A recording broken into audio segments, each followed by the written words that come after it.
कौन था ये अश्वत्थामा? क्यों भगवान श्री कृष्ण ने अश्वत्थामा को अमर होने का अभिशाप दिया? क्या अश्वत्थामा आज भी जीवित है? चलिए दोस्तों, आज अश्वत्थामा के बारे में जानने की कोशिश करते हैं। नमस्कार दोस्तों, रहस्यमय चैनल में आप सबका बहुत स्वागत है। दोस्तों, आप लोग हमारे वीडियो देखते तो है, लेकिन चैनल को सब्सक्राइब नहीं करते। ये सब्सक्रिप्शन आपके लिए तो बिल्कुल फ्री है, लेकिन इससे हमारी बहुत मदद होता है। गुरु द्रोणाचार्य और उनकी धर्मपत्नी कृपि को एक ऐसा पुत्र का कामना था जो बिल्कुल महादेव की तरह ही सभी कलाओं में निपुण हो। इसीलिए उन्होंने हिमालय पर्वत पे जाकर महादेव की कठोर तपस्या करने लगा। महादेव उनकी तपस्या से खुश होकर एक पुत्र संतान का आशीर्वाद दिया। जब गुरु द्रोण के घर पुत्र संतान जन्म लिया तो कहा जाता है कि उसके गले से अश्व का आवाज निकल रहा था, इसीलिए उसके नाम अश्वत्थामा है। और उसके सर पर एक आकस्मिक मणि था जो उसके जन्म के साथ ही उसके साथ आया था।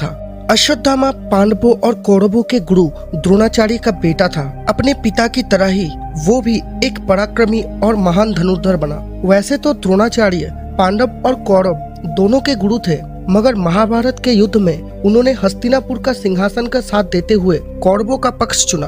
और अपने पिता की तरह ही अश्वत्थामा ने भी पांडवों के खिलाफ युद्ध किया था। अश्वत्थामा ने कौरवों की एक सेना की टुकड़ी का नेतृत्व किया और पांडवों के पक्ष के कई योद्धाओं को मार गिराया। कहते हैं कि जब घटोत्कच के नेतृत्व में राक्षस की सेना ने आक्रमण किया तब सभी कौरव भाग खड़ा हुआ, मगर अश्वत्थामा अकेले ही वहां खड़ा रहा और घटोत्कच के पुत्र को मार गिराया। अश्वत्थामा ने घटोत्कच को भी घायल कर दिया था। महाभारत के युद्ध के दौरान एक ऐसा भी समय आया जब अश्वत्थामा के मौत की झूठी खबर फैलाई गई। दरअसल द्रोणाचार्य को वध करने के लिए श्री कृष्ण ने पांडवों से अश्वत्थामा की मौत की झूठी खबर फैलाने के लिए कहा। धर्मराज युधिष्ठिर ने कहा कि वो झूठ के सहारा नहीं लेगा। फिर श्री कृष्ण के कहने पर युधिष्ठिर ने अश्वत्थामा नाम का एक हाथी का वध कर दिया। गुरु द्रोणाचार्य को जब इसकी खबर मिली तो उन्हें लगा उनका बेटा अश्वत्थामा मारा गया। इससे दुखी होकर उन्होंने शस्त्र त्याग दिया। तभी धृष्टद्युम्न ने मौके का फायदा उठाकर द्रोणाचार्य का सिर धड़ से अलग कर दिया।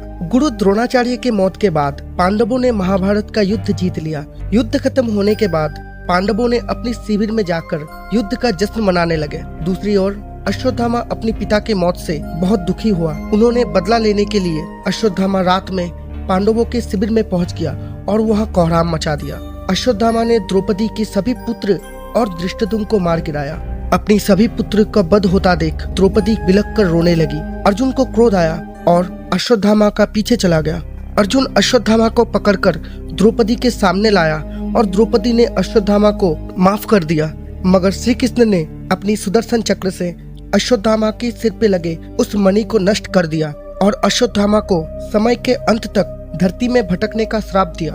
और उनसे श्री कृष्ण जी कहे, तुम जब तक जियोगे तुम्हारे शरीर से खून और पीप बहेगा। तुम्हारे शरीर से खून और पीप की दुर्गंध आएगी। कोई भी तुम्हारे सामने नहीं आएगा। तुम आजीवन काल तक अंधकार में रहोगे। तुम चाहोगे कि तुम्हारा मृत्यु हो जाए, लेकिन तुम्हें मृत्यु प्राप्त नहीं होगी। कहा जाता है कि तब से आज तक अश्वत्थामा इस पृथ्वी पर भटक रहा है। इस कलियुग में कई लोगों ने अश्वत्थामा को देखे जाने के दावा किया।